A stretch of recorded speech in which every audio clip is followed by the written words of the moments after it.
Well, hey again, Monster fans, and welcome to another edition of Monsters OT. We are proudly presented by Century Federal Credit Union and coming to you, as always, only here on Rock Entertainment Sports Network. Tony Brown here with you. We'll hear from Brad Thiessen in just a few moments, but a big show coming up. We're going to keep it clean at Whistle Express Car Wash in Parma with Monsters forward Luca Belluz. That's a little bit later on. We'll also take a look at the Monsters' annual fundraiser Tip a Monster, which is iconic in the history of the team and was recently held at the Metropolitan at the 9 in downtown Cleveland. That plus our True North convenience stores, Monsters alumni segment, all straight ahead. But we begin, as we always do, with headlines.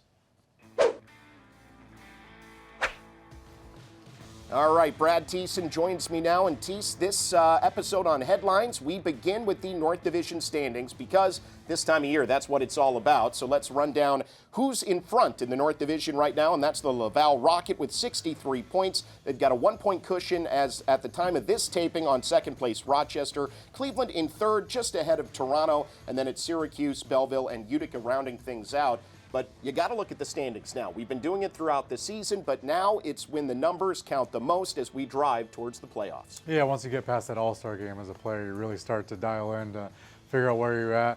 Right now, Laval and Rochester with those extended winning streaks have kind of distanced themselves a little bit at the top of the pack, but a tight race regardless. Yeah, for sure. So anything can happen here the rest of the way. Let's not forget about Syracuse and Belleville. They're currently under that 50-point mark, but as you said, a lot can change, and it can change in a short amount of time as, you know, really all that you work for throughout the season comes to the fore this time of year. Yeah, and there's obviously at the end here a lot of divisional games, those 4-point matchups where you really want to make sure that you're making those games count.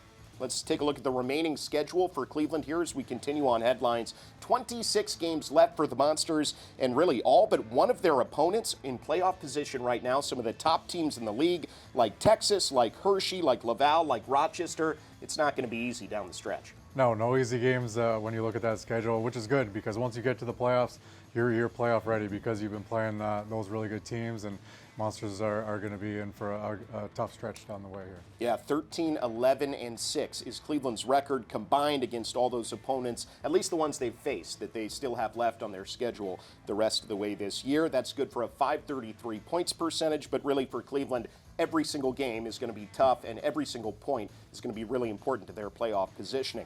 All right, let's keep it rolling now on headlines as we talk about an influx of talent in Cleveland due to a lengthy break in the NHL schedule because of the Four Nations Face-Off tournament. And Brad, that means that guys like Luca Belluz and Mikhail Pucha, they're available to come to Cleveland without waivers, and so the Blue Jackets want them playing games instead of enjoying the break. Yeah, great opportunity for those guys to continue playing. Obviously, Luca was leading the AHL in scoring at the time of his recall, so huge bonus for him to come back in the lineup and be with the Monsters. And Mikhail Pucha, obviously he's a coach's favorite, just trusted guy in that lineup, can go on the power play, penalty kill, 5-on-5, someone that really adds to the overall skill of the team. Yeah, 15 appearances for Luca Belluz and 8 points in his most recent NHL recall. And, of course, Mikhail Pucha, he's an NHL regular at this point, over 45 appearances this season for the Blue Jackets. And I'm wondering, Brad, you know, from the NHL to the AHL, it's a different style of play, right? And so for these guys,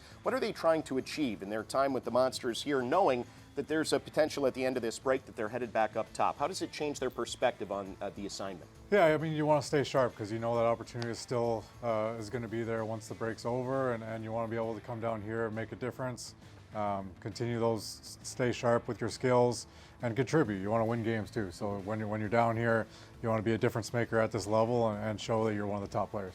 All right, now on headlines, we've got Brad Thiessen here. He's the team's goaltending coach. Let's talk goaltending. As the Monsters' two netminders this season, Jet Greaves and Zach Sawchenko, have developed into a really good tandem. Of course, we've talked ad nauseum about Jet Greaves capturing all the club records this year. He's added a few more, including minutes played to saves, wins, games played, all that good stuff. But let's take it guy by guy, and we'll start with Jet. You look at the numbers this season. He's 13, 8, and 5 in 28 appearances, couple of shutouts, 308 goals against, 907 save percentage. You work with him day to day. Just what do you think about his overall effort this season in comparison to what he's done throughout his career? Yeah, I think one of the things for him this year is, you know, he's been here for so long. You talk about all the records that he's racked up here in Cleveland. It's when is my chance going to come in the NHL full time? So I think it's for him is staying where his feet are. That's one of the things he likes to say. He did a really good job when he went to Columbus this year. Unfortunately for him, he's back in Cleveland. He obviously wants to be in Columbus and show that he can be a full-time NHL guy. So mentally, it's not easy. And so for him, just day-to-day, being here in Cleveland, being a guy that can be a difference maker at this level in this league, I think he's done a good job of that, and that's his challenge is to continue doing that and be ready for his chance when it does come. Well, important to remember, he's on a two-way contract this season, but I believe that changes to a one-way deal next year, so that changes the dynamic a little bit, but he remains the linchpin in net for Cleveland. He's getting a lot of starts for the Monsters this year as expected. Let's talk about Zach Sawchenko too, though, Brad, because as a veteran guy who's experienced in the American League, he has been a great addition to this club this year and has locked it down when Jet is not playing or when he's recalled or whenever the opportunity strikes if the schedule dictates. 8-5-3 in 17 games, a sub-3 goals against, a shutout, an .894 save percentage. He's been doing all that he's been asked to do. Yeah, it's been real fun getting to know Zach this year and work with him. In that backup role, you want a guy who's great in the room, who's willing to work hard, take those extra shots when maybe it's not ideal or maybe you don't want to, but he's out there with a great attitude every day, working hard, keeping things light. And then when he's asked to step in, he's played really well. There's been a couple games where maybe he's been off a little bit, which contributes to some of the lower numbers. But for the large majority of his games, he's given them a chance to win, which is what you want to do in that role. Yeah, and I know he's happy for the opportunity this season. He was limited in the games he could get into last year, but 17 appearances already. That number's just going to go up as the schedule becomes more and more demanding into March and on into April, and then the playoffs after that. All right, let's wrap up headlines now with something fun. The Monsters have a team dog, as the Monsters and Cavaliers are welcoming Reggie to the fold this year. He's a young yellow lab puppy, a team service dog in training through the Puppy with a Purpose program. He's going to train to serve U.S. veterans and first responders that have disabilities through America's Vet Dogs. You can learn more at vetdogs.org. But have you had a chance to meet Reggie yet, Tease? Yeah, Reggie was at practice one day and seemed like he liked the ice, so that was good. But it was fun to see the guys all light up when they saw Reggie come out and just come over to him and just kind of lighten the mood. So it seems like a great program and looking forward to having him around. Yeah, so Reggie's going to be around with both the Cavs and Monsters here going forward, so keep your eyes peeled. Hopefully you'll see him out and about as you follow the Monsters' action throughout the year. With that, Headlines has come to an end, and we'll take a break now on Monsters OT, but when we come back, plenty more shows straight ahead, including our True North Monsters alumni segment and more. Stay with us. It's Monsters OT on Rock Entertainment Sports Network, presented by Century Federal Credit Union.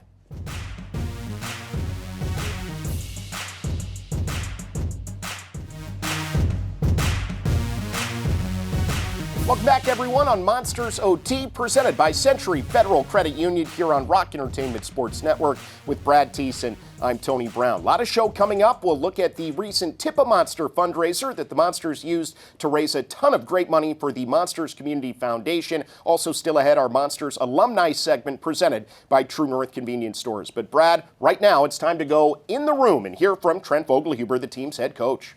All right, our first cut with Trent came from the Monsters' home game against Providence prior to that game, actually, on February the 1st, talking about Jordan Dumais' first professional experience as he played the prior weekend during Lumberjacks weekend for Cleveland. And we asked Trent what he thought of the young rookie scorer. His legs filled up there pretty quick the first few shifts, and obviously his heart was probably racing there early on. And then as it slowed down, he gets an intermission break for him. I think he came out in the second period and then especially in the third and was really good. You could see he just competed on pucks, and for an undersized guy, he digs in and gets on the inside and wins those 50-50s. And then you can see some of the playmaking too. Gets an assist by controlling, possessing the puck beneath the goal line, making a good slip play. So really positive start for him. And like I said yesterday, we're excited to have him back in the fold.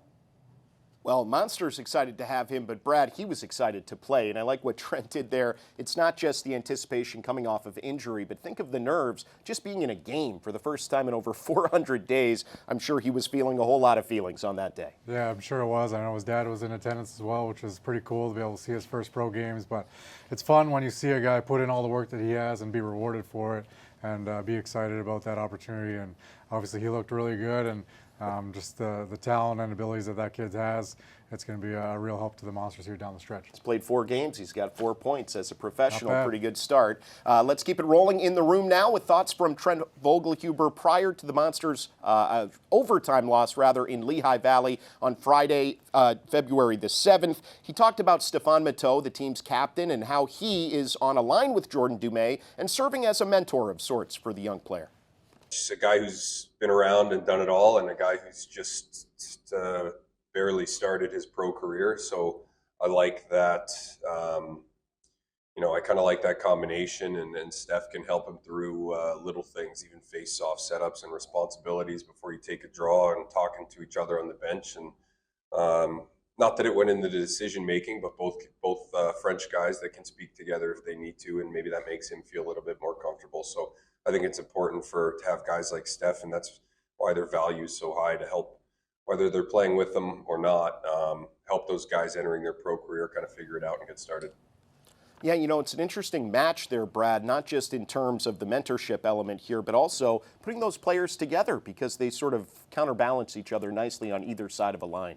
Yeah, they do. Steph's the big body on that line. He's going to be in the corners digging pucks out and finding Jordan, and I'm sure he'll be the recipient of some nice passes from Jordan as well, and he knows how to finish. So looking forward to seeing how that chemistry develops. All right, now our next in-the-room clip here comes prior to the Monsters game on the 11th of February, a tough one, a 5-1 loss to the Rochester Americans. But we asked Trent Vogelhuber about the addition of Belluz and Mikhail Pucha and how just their experience at the NHL level kind of rubs off on everyone when they come back down to the American League.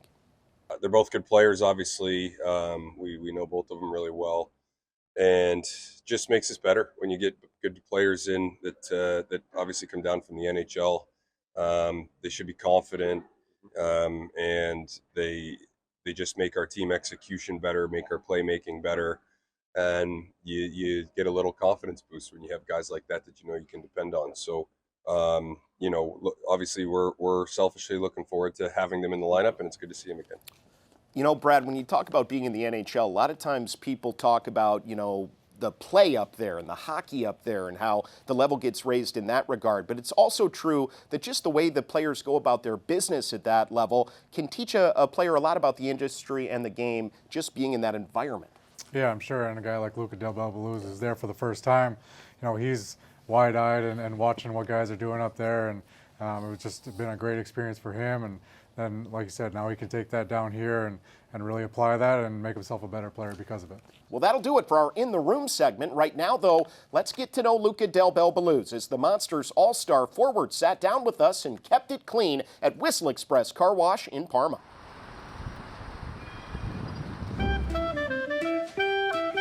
All right, guys, we're keeping it clean again today at Whistle Express Car Wash in Parma. As you can see, our guest, Luca Belluz. So, Luca, let's get right into it, man. Perfect. What do you drive these days?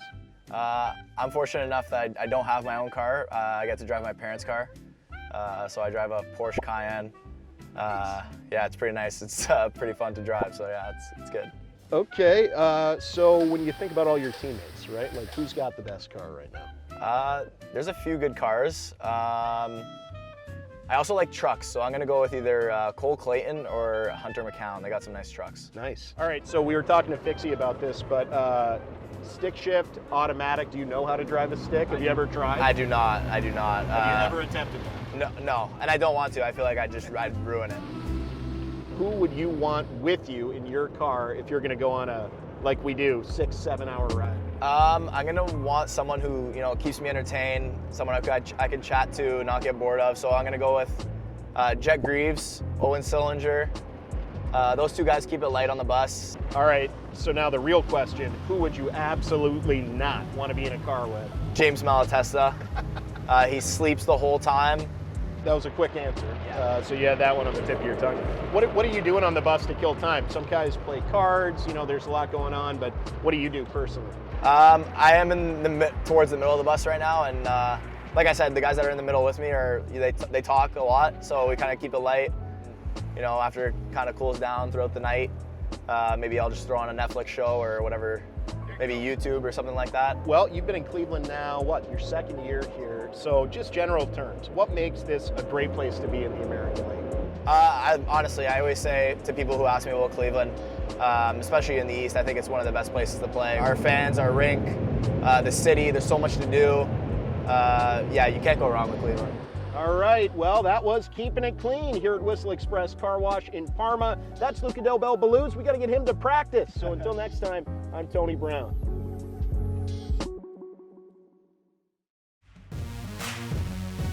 Welcome back, everyone, on Rock Entertainment Sports Network. Monsters OT rolls along, presented by Century Federal Credit Union.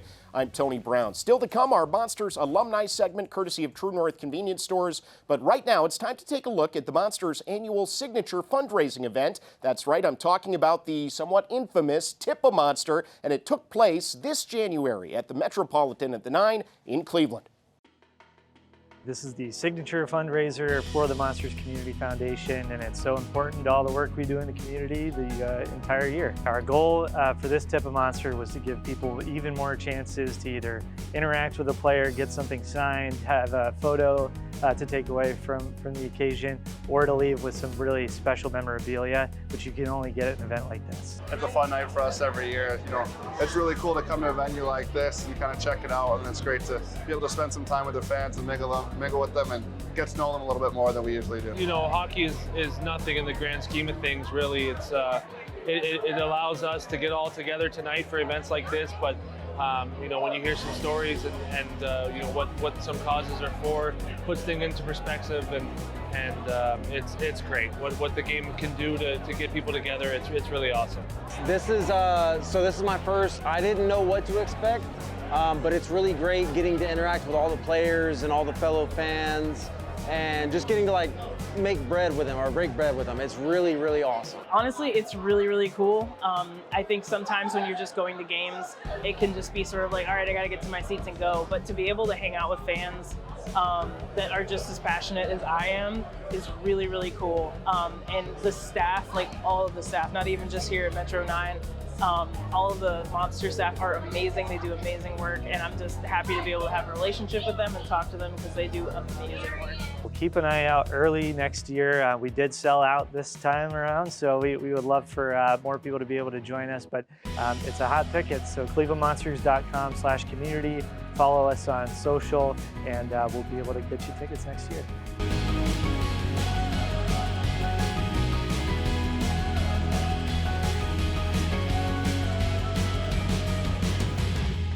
That was a fun night. I mean, the fans get into it. Of course, the most important part of it is that we're raising a lot of money for the Monsters Community Foundation, but a great night for the players to meet the fans to meet the players, and of course, it's all for a great cause. So make sure you keep your eyes peeled to clevelandmonsters.com next season for more information on how you can be involved in Tip-A-Monster. It's an exclusive event, and every year the tickets always sell out.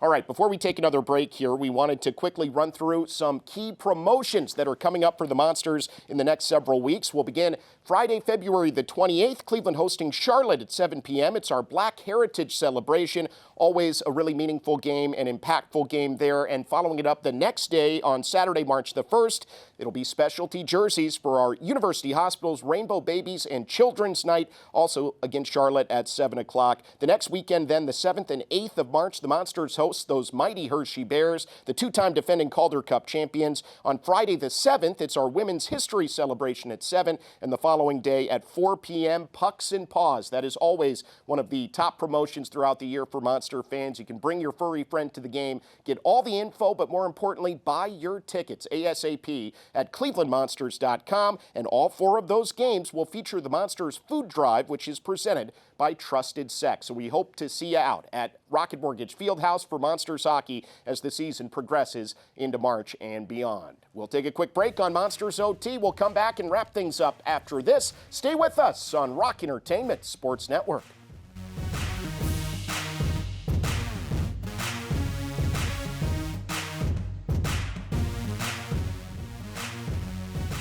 Welcome back one last time on Monsters OT, presented by Century Federal Credit Union here on Rock Entertainment Sports Network. I'm Tony Brown, back with Brad Thiessen. It's time now for our True North Monsters alumni segment, brought to you by True North Convenience Stores. Fast, friendly, clean. And Brad, this time we're highlighting Dan Maggio, a true fan favorite, a true enforcer, a throwback guy. He was with the Lake Erie Monsters from 2012 to 2015, but enjoyed a playing career that spanned the better part of a decade. He played in the ECHL, the CHL, he played in the American League, of course, and overseas in Denmark too. But with him, it was about the thrilling, area of the game that the fans love so much, and that is dropping the gloves, his trademark. Yeah, back 10 years ago or so, that part of the game was a little bit more prevalent than it was now, or is now, sorry. And he's someone that was known across the league as someone you didn't want to mess with. So obviously had some big years here in Cleveland. And some huge enforcers throughout the history of the Monsters. Of course, Brett Gallant in the modern era was the guy. But before that, not just Maggio, he was with Patrick Bordelot. And so they had sort of a two-headed monster, no pun intended, going on there. But when you look at his Monsters career, 119 games played, 522 penalty minutes. He's still number 2 on the list, too,